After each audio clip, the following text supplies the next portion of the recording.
आनन्दरूपाय विश्वोत्पत्त्यादिहेतवे तापत्रयविनाशाय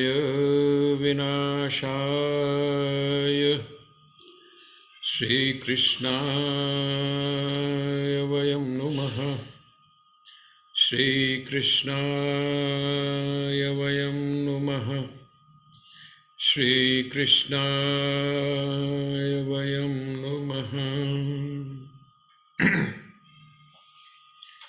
श्रीमद् भगवद गीता के स्वाध्याय सत्र में आप सभी का हार्दिक स्वागत है।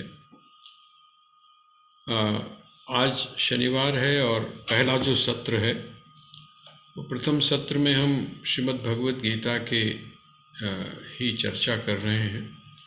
वो जो दूसरा सत्र है उसमें हम स्वामी राम का जो एक सिद्धांत है जिसको प्रैक्टिकल वेदांत बोलते हैं उसके ऊपर हम चर्चा करेंगे।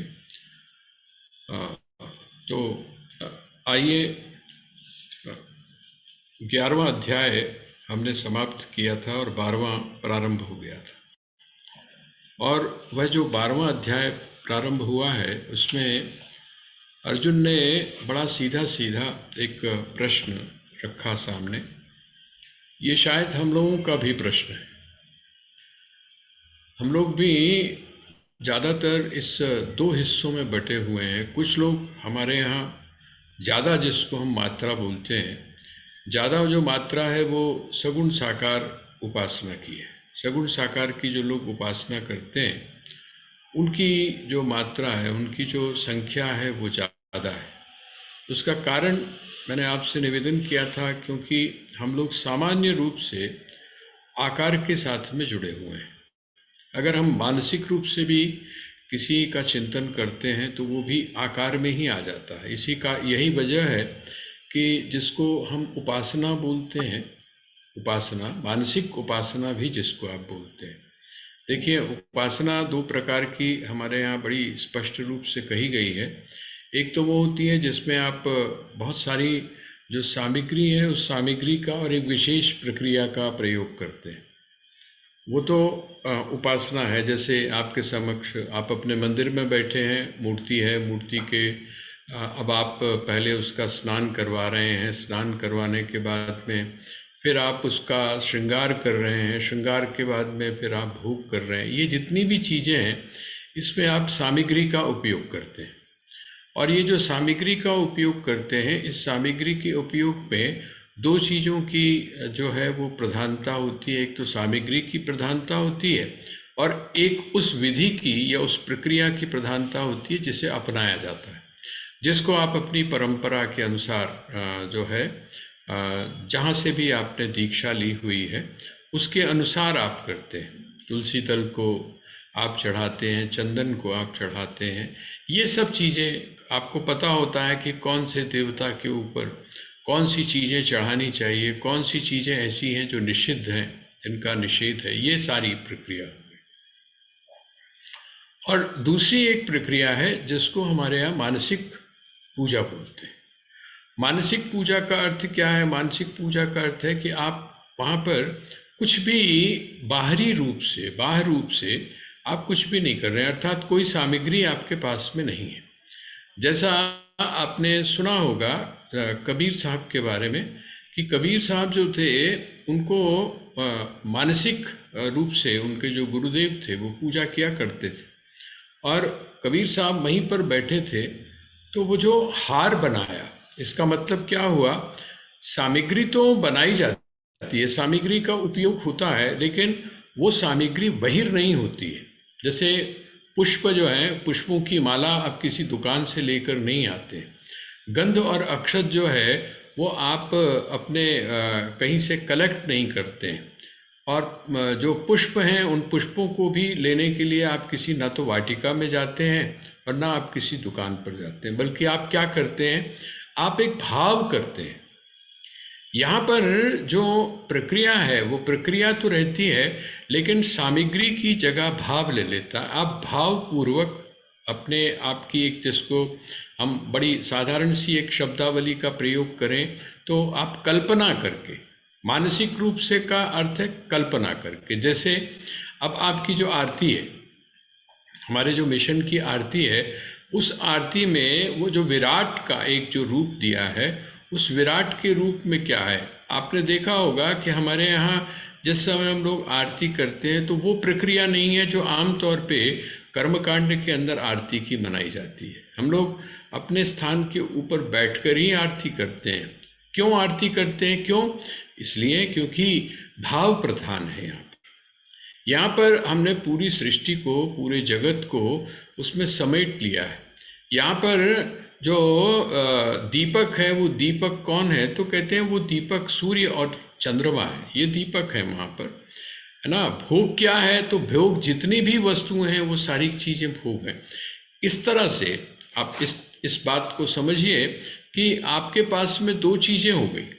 एक तो हो गई जिसमें सामग्री की प्रधानता है, और दूसरी वो चीज हो गई जिसमें भाव की प्रधानता है। अब ये जो भाव की प्रधानता है, भाव की प्रधानता भी हो तब भी आप क्या कर रहे हैं? आप एक उसका रूप तो बना ही रहे हैं ना। आपके सामने एक रूप तो है, और वो जो रूप है उस रूप के साथ में, जहाँ पर भी रूप होगा उस रूप के साथ में उसका नाम भी होगा। जहाँ पर आकार होगा उस आकार को जिसको बोलते हैं उद्बोधन करने के लिए, उसको समझाने के लिए आप उसका कोई ना कोई नाम तो जरूर देंगे। तो वहाँ इसका मतलब क्या हुआ? जितनी भी मानसिक चीज़ें हैं, चाहे वो शारीरिक रूप से आप उपासना कर रहे हैं अर्थात बहिर उपासना कर रहे हैं, या आप आंतरिक उपासना कर रहे हैं, उसको हमारे यहाँ कर्म की परिभाषा में डाला गया। वो सब कर्म है, वो सारा का सारा क्या है? कर्म है। वहाँ पर विचार है, वहाँ पर विचार है, वहाँ पर निर्विचार की स्थिति नहीं है, वहाँ पर भाव है, अभाव की, अर्थात भाव से ऊपर उठने की स्थिति नहीं है। लेकिन जो दूसरी अर्जुन ने जो बात कही वो कैसी है? तो कहते हैं वो निर्विचार की स्थिति है। और एक चीज और यहाँ हम थोड़ा सा समझें, इस सिद्धांत का प्रतिपादन मैंने पहले भी आपके समक्ष किया है कि हमारे यहाँ कहा जाता है कि देवो भूत्वा देवम यजेत। आप देवता बन के ही देवता का यजन करते हैं। जैसे आपने देखा होगा जो लोग भगवान विष्णु की उपासना करने वाले हैं, वो अपने शरीर पर रुद्राक्ष धारण करते हैं, सारे शरीर के ऊपर अलग अलग जो अंग हैं वहाँ पर रुद्राक्ष धारण करते हैं, त्रिपुंड लगाते हैं, अर्थात वो बाहर से भी शिव रूप बनने का प्रयास करते हैं, बाहर से शिव रूप बनते हैं। जो वैष्णव हैं वो पीले कपड़े पहनते हैं। क्यों? भगवान कृष्ण जो हैं वो कैसे कपड़े पहनते थे? तो पीत वस्त्र पहनते थे। वैसे और उसी की तरह भगवान कृष्ण की ही तरह वो लोग क्या करते हैं? माथे के ऊपर वैसा ही तिलक भी लगाते हैं। तो ये जो संकेत है ये किस चीज का है? तो कहते हैं देवो भूत्वा देवम यजेत, देवता बनकर ही आप देवता का यजन कर सकते हैं। तो यहाँ पर ये जो भक्ति है, भक्ति का जो बाहरी रूप है, वो बाहरी रूप तो इस प्रकार का है, और आंतरिक जो रूप है वो आंतरिक रूप में भी जो सगुण है, सगुण साकार जो है वो बना रहता। तो हम लोग क्योंकि अक्सर हमारा जो जीवन है वो सगुण साकार में जीता है, हम लोगों को जो अभ्यास है वो सगुण साकार में जीने का है, इसलिए हमारे लिए जो श्रेष्ठ है वो कौन सी चीज है?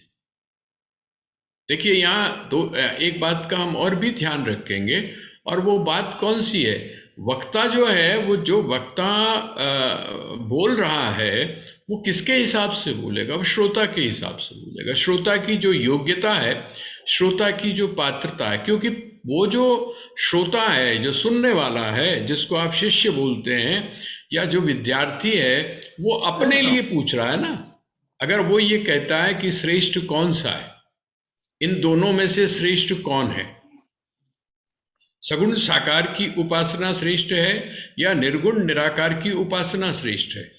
ये जो श्रेष्ठ शब्द का प्रयोग किया जा रहा है, बेहतर कौन सी है, कौन सी ठीक है, तो ये इसके साथ में आप थोड़ा सा एक जो दो शब्द और आप जोड़ दीजिए, और वो दो शब्द क्या है? ये जो प्रश्न पूछा जा रहा है, ये प्रश्न ये भी पूछा जा रहा है कि मेरे लिए कौन सी चीज श्रेष्ठ है। जैसे अगर कोई विद्यार्थी हाई स्कूल का हो, हाई स्कूल का अगर कोई विद्यार्थी है और उस वो ये पूछे कि जी मुझे कौन सी पुस्तकें पढ़नी चाहिए, मेरे मेरे लिए कौन सी किताबें पढ़नी श्रेष्ठ हैं, कौन सी उपयोगी हैं, तो आप उसको क्या कहेंगे? अगर आपसे कोई पूछता है तो उसको आप यही कहेंगे ना कि भाई जो हाई स्कूल में है, अर्थात इस स्टैंडर्ड की जो बुक्स हैं, इन किताबों को तूने पढ़ना है। तो जो व्यक्ति सगुण साकार में जी रहा है, वो अगर पूछता है कि सगुण साकार और निर्गुण निराकार में कौन सी चीज श्रेष्ठ है, तो वो जो गुरु है या जो आचार्य है, वो ये मानकर चल रहा है और ये सत्य है। वो क्या कहता है? वो कहता है सामने वाला जो पूछ रहा है वो ये पूछना चाहता है कि मेरे लिए कौन सी चीज श्रेष्ठ है, तो अर्जुन के लिए कौन सी चीज श्रेष्ठ है? अर्जुन के लिए कौन सी चीज सरल है? निर्विचार की स्थिति में वो पहुंच नहीं सकता, क्योंकि वह जो निर्गुण निराकार तत्व है, उस निर्गुण निराकार तत्व की उपासना वही व्यक्ति कर सकता है जो सगुण और साकार अर्थात नाम से आगे हट चुका है, रूप से आगे जा चुका है, जिसकी यात्रा उस ऊंचाई पर पहुंच चुकी है। ऐसा ही व्यक्ति उस प्रकार की साधना कर सकता है। तो यहाँ ये जो बात है, अर्जुन ने ये जो बात सवाल पूछा है और भगवान ने जो उसका उत्तर दिया है, उस उत्तर में उन्होंने बड़े स्पष्ट रूपों में से एक बात संकेत के रूप में कह दी कि अर्जुन, ये जो तुमने प्रश्न पूछा है, ये प्रश्न, इसका उत्तर क्या है? तुम्हारे लिए श्रेष्ठ कौन सी चीज है? तो तुम्हारे लिए श्रेष्ठ है सगुण साकार की उपासना। सगुण और जो साकार है उसकी उपासना तुम्हारे लिए श्रेष्ठ है। तो क्या उन्होंने कहा भगवान ने? मय्यावेश्य मनो ये माम नित्य युक्ता उपासते श्रद्धया परयोपेतास्ते में युक्त तमा मता। ते में युक्त तमा मता, इसका मतलब ये ऐसे जो योगी हैं, कौन से योगी? कहते हैं जो भक्ति योग। भक्ति योग किसके लिए है? जो सगुण साकार की स्थिति में रह रहा है, जो अभी नाम और रूप इसके अंदर अभी रह रहा है। जैसा कि पहले बताया था कि मन जो है मनमना भव, मनमना भव मद्भक्तो। मनमना भव का अर्थ क्या है? मेरे मन, अपने मन को मुझ में जो लगा देते। इसका मतलब क्या हुआ? अभी वो इंद्रियों के बीच में हैं, अभी वो मन के साथ में जुड़े हुए हैं, और वो करते क्या हैं? वो अपनी सारी इंद्रियों का प्रयोग करते हैं। अपनी सारी इंद्रियों का विषय किसको बनाते हैं? तो कहते हैं वो मुझको बना लेते हैं, अर्थात भगवान को बना लेते हैं। लेकिन कुछ लोग ऐसे हैं, बहुत कम गिने चुने लोग ऐसे हैं जो इस स्थिति को पार कर चुके हैं। इस स्थिति को जब पार कर चुके हैं तो इसका मतलब अब उनमें मन नाम की चीज नहीं रही है। अब उनमें इंद्रियों का जो एक विषयों के साथ में जो स्पर्श होता है वो अब नहीं रहा है, उसका वो अतिक्रमण कर चुके हैं, उसके वो बाहर जा चुके हैं। और जब वो उसके बाहर जा चुके हैं, ऐसे जो लोग हैं वो क्या है? निर्गुण निराकार की उपासना करते हैं। यही कारण कि भगवान ने आगे जाकर तीसरे और चौथे श्लोक में उन्होंने क्या बात कही? तीसरे श्लोक में उन्होंने एक तो आत्म तत्व का वर्णन किया। आत्म तत्व कैसा है, जिसको आप आत्मा कहते हैं, है ना, वो कैसा है, किस प्रकार का तत्व है वो। और उस प्रकार का तत्व समझाते हुए उन्होंने ये कहा कि अगर तू इंद्रियों से उसको प्राप्त करना चाहता है ना, अपनी इंद्रियों से यदि तू प्राप्त करना चाहता है, यदि तू ये सोचता है कि कोई शब्दों के माध्यम से उस चीज को अभिव्यक्त कर दे, तो ये सारी चीजें वहां पर संभव नहीं। विचार के माध्यम से, बुद्धि के माध्यम से, मन के माध्यम से उसको जाना जाए, कहते हैं ये चीज संभव नहीं है। इसका अर्थ क्या हुआ? इसका अर्थ क्या हुआ कि जिस समय जो योग्यता जो है, उसकी योग्यता आपके जीवन में कब आएगी? वो जो निर्गुण निराकार तत्व है उसकी उपासना, अर्थात तत्वतः उस परमात्मा को जानना, तत्वतः उस अरूप को और वह जो अनाम है उसको जानना हमारे जीवन में कब आएगा? जब हम पहले नाम की, और जिस समय हम पहले रूप की, और जिस समय हम पहले जो सगुण है उस सगुण की उपासना कर लेंगे। आप इसका मतलब श्रेष्ठता का ये मत मानिएगा कि दोनों मार्ग अलग अलग हैं। ये बिल्कुल ऐसे हैं जैसे कि सीढ़ियां नहीं होती हैं। एक सीढ़ी जो होती है, उस सीढ़ी के ऊपर आप पांव रखते हैं और जिस समय आप अगली आगे की तरफ बढ़ते हैं तो क्या होता है, पिछली जो सीढ़ी है उसको आप छोड़ तो देते हैं, लेकिन छोड़ने के बाद में भी उसकी जो कंटिन्यूटी है वो अगली सीढ़ी के साथ में बनी रहती है। इसी तरह जिस समय आप सगुण सकाम हैं, इनकी जब आप उपासना करते हैं, सगुण की और साकार की जब आप उपासना करते हैं, तो उसका परिणाम क्या होता है, वह जो भक्ति है वो भक्ति आप में प्रेम का भाव पैदा करती है। दिखाई दे रहा है ना आपको? आपको अनेक दिखाई दे रहे हैं। आपको अपने परिवार के अंदर भी सदस्य दिखाई दे रहे हैं, आपको अपने मित्र भी दिखाई दे रहे हैं, आपको प्राणी मात्र भी दिखाई दे रहे हैं। तो ये आपके लिए ज्यादा सरल है कि उनके प्रति आप में प्रेम की भावना पैदा हो, उनके प्रति आपके मन में राग और द्वेष इनसे ऊपर उठकर उसके उनको आप अपना समझें। ये भाव थोड़ा सा सरल है, लेकिन आप उनका जो शरीर है उनमें जो अनेकता है, उस अनेकता में से आप एकता का दर्शन करना शुरू करें या एकता का आप अनुभव करें, तो कहते हैं ये थोड़ा मुश्किल काम है।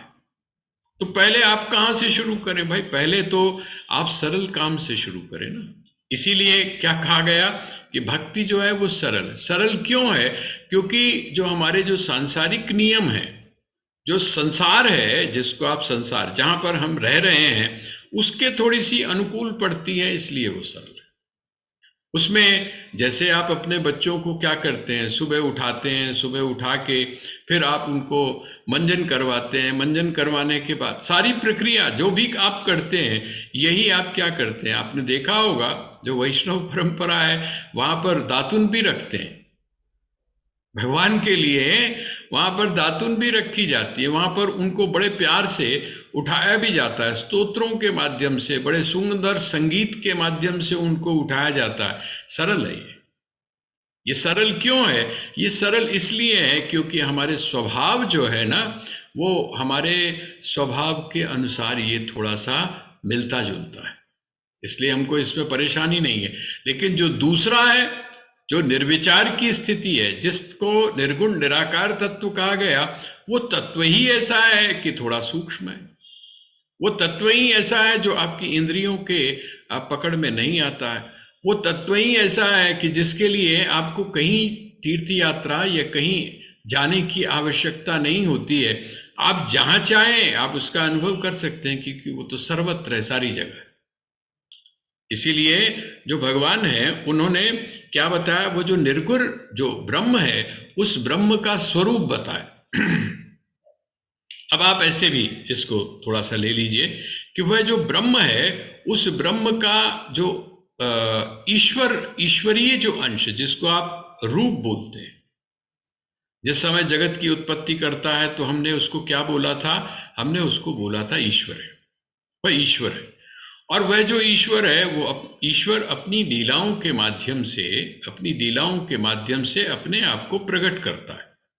जैसे आपने 10वें अध्याय में पढ़ा था कि वो 10वें अध्याय में भगवान क्या कहते हैं? कहते हैं वैसे तो मैं सामान्य रूप से सारी जगह पर हूं।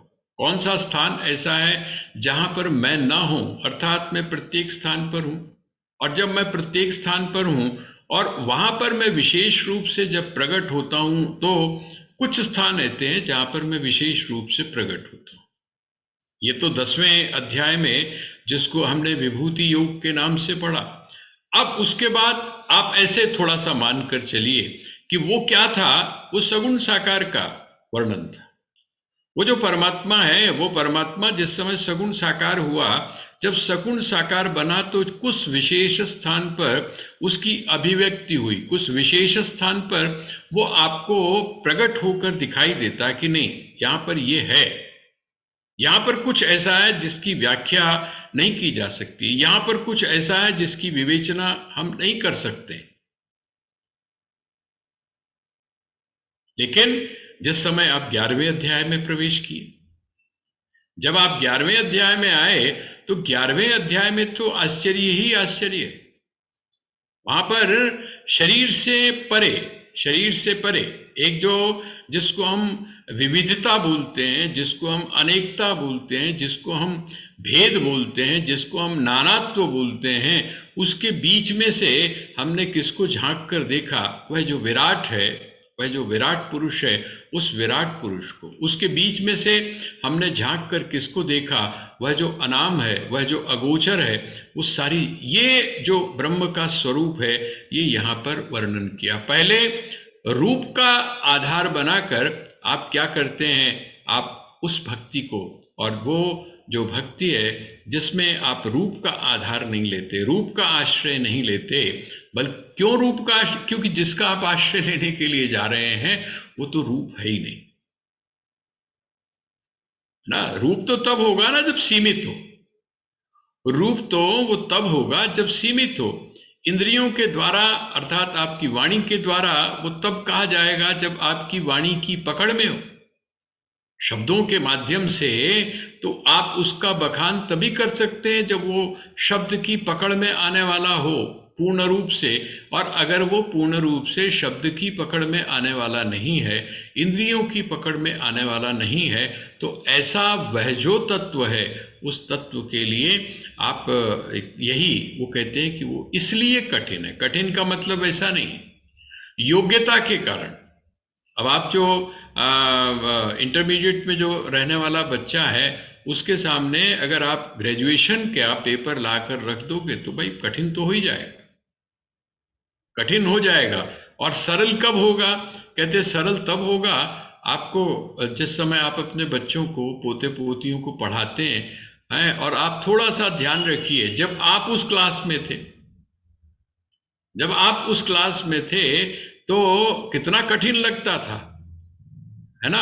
और अब आपको लगता है कि अच्छा सच में इतना कठिन था जितना कठिन हमने उस समय माना था ना। सरल लगता है। क्यों सरल लगता है? क्योंकि हमारा जो मैच्योरिटी का लेवल है, हमारी जो परिपक्वता है, वो परिपक्वता अनुभव के अनुसार, स्वाध्याय के अनुसार, साधना के अनुसार उससे बढ़ चुकी है, इसलिए हमको वो चीज सरल लगती है। तो यहाँ पर भी ये जो कहा जा रहा है कि कौन सी चीज श्रेष्ठ है, उस बारे में मैंने आपसे पहले ही कहा था कि बहुत सारी ऐसी चीजें हैं जो पूर्वाग्रह के कारण हमारे साथ में जुड़ी हुई हैं। और इस 12वें अध्याय में तो बहुत बड़ी इस समय चारों तरफ जो है वो भक्ति भक्ति भक्ति की चर्चा हो रही है। लेकिन जो भक्ति है उसका जो स्वरूप है, वो स्वरूप हमारे सामने निखर कर नहीं आ रहा है। और वो स्वरूप भी कैसा? सैद्धांतिक रूप में तो बहुत सारी बहस हो जाती है,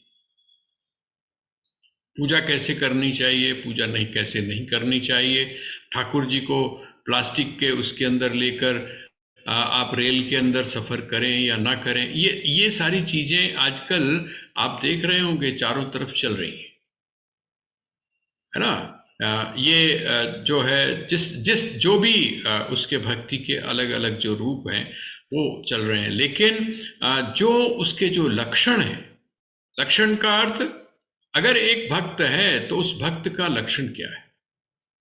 अगर कोई भक्त है तो उस भक्त का जो व्यवहार है, उसका जो प्रैक्टिकल है, वो किस प्रकार का है?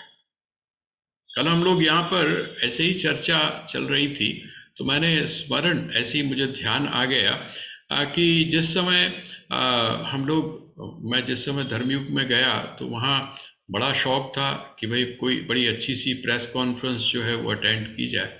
तो मेरे जो सीनियर्स थे उनको मैंने कहा कि मैं प्रेस कॉन्फ्रेंस अटेंड करना चाहता हूँ, कोई अच्छी सी हो तो बताना। अचानक की बात है कि वो एटनबरो की गांधी जो पिक्चर थी उसका प्रेस कॉन्फ्रेंस थी। वहाँ पर हम लोग गए तो पूछा गया, सवाल कोई ना कोई पूछना था वहाँ। तो बहुत सारे इंटरव्यूज़ में क्योंकि वो बहुत सारे सवालों के जवाब दे चुके थे तो मुझे लगा कि एक ही सवाल बड़ा अच्छा है। और वो क्या है? वो ये है कि क्या आपने गांधी जी के ऐसे लोगों के साथ में भी वार्ता की है जिन लोगों की सामान्यतया उपेक्षा की जाती है? आपका जो नौकर है, आपके घर में जो काम करने वाला रसोइया है, आपका जो ड्राइवर है, मुझे लगता है कि शायद जितना आपके व्यक्तित्व के बारे में वो जानता है, इतना बाहरी जो कभी कभी आपसे मिलने वाला है वो व्यक्ति नहीं जानता है। तो यही बात यहाँ पर है, यही चीज है कि हम कठिन और सरल हम इस अर्थ में ले लेते हैं। तो यहाँ भगवान जो है उन्होंने क्या कह दिया, ये तो अक्षरम निर्देश्यम अव्यक्तम पर्युपासते सर्वत्र गमचिन्त्यम च कूटस्थ मचलम ध्रुवम। ये जो ब्रह्म तत्व है उस ब्रह्म तत्व का बखान इस श्लोक के माध्यम से, अर्थात ये जो तीनों श्लोक, तीसरा नंबर का जो श्लोक है इसके अंदर उन्होंने बताया। अब वो कहते हैं उसके लक्षण क्या है। संदेह उसका, जिसको आप भक्त बोल रहे हैं, जिसको निर्गुण निराकार वाला भक्त बोल रहे हैं, उसके लक्षण क्या है। तो कहते हैं संनियमेन्द्रिय ग्रामम सर्वत्र समबुद्धयः ते प्राप्नुवन्ति मामेव सर्वभूत हिते रता। सर्वभूत हिते रता माम प्राप्नुवन्ति। जो जिसके व्यवहार में है क्या है, कहते हैं सब जो है, जो सबके हित में लगा हुआ है। सबके हित में, सबके हित का अर्थ क्या हुआ, सबके हित का अर्थ हुआ कि किसी का भी अहित नहीं करता, यहां तक कि जो अपना शत्रु है उसका भी अहित नहीं करता। सर्वभूत का अर्थ क्या हुआ, सर्वभूत हिते रता का अर्थ हुआ कि अपने मित्र ही नहीं बल्कि अपने जो शत्रु ये जो है उनके भी हित की ही बात सोचता है, उनके भी हित की बात ही करता है। ऐसा कौन है, कहते हैं ऐसा जो है वही कौन है, भक्त है। अब हम इस कसौटी पर कस कर देखें और फिर साथ में कहते हैं सर्वत्र समबुद्धय। सर्वत्र समबुद्धय, जहां पर सारी जगह पर जिसकी एक समान बुद्धि है। ये सब कसौटियां हैं। श्रीमद् भगवद गीता में भगवान ने ये सारी कसौटियां दी हैं कि हम कस कस के देखते रहें। हम अपने आप को बहुत कुछ मानना शुरू कर देते हैं, हम बस अपने आप को तराशते रहें, अपने आप को निखारते रहें और कसौटी पे कस कर देखते रहें कि जो जो जिस चीज के लिए हम चले थे इस मार्ग पर, वो चीज हमको प्राप्त हुई है या नहीं प्राप्त हुई, और अगर प्राप्त हुई है तो कितनी हुई है, कितनी सफलता हमको मिली है, कितना हम आगे